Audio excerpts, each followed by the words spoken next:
你未能上車一趟，誰亦曾擁有熱血的魂，在成長注入養分，其他給工人未退散都可能，我就挺身上陣，仍然能負身初衷那個他，仍然能上緊不公壓榨，仍然能覺得對初衷跟住不過，發我需代價。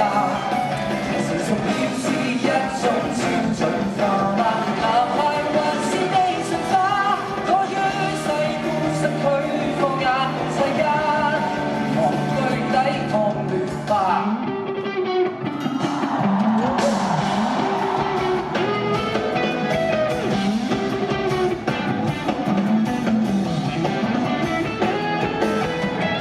出生一刻清楚有兌現跟規格，做事還看身份。太過中意地直言如怪物該有㗎，現實情節不吸引。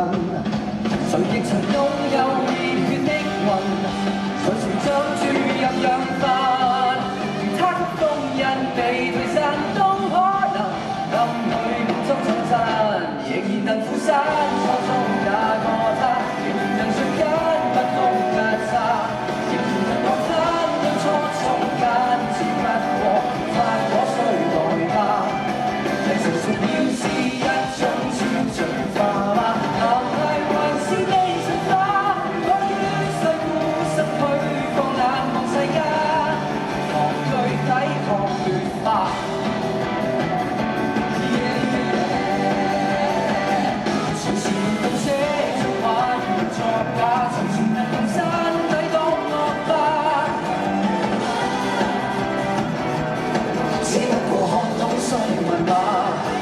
人成熟。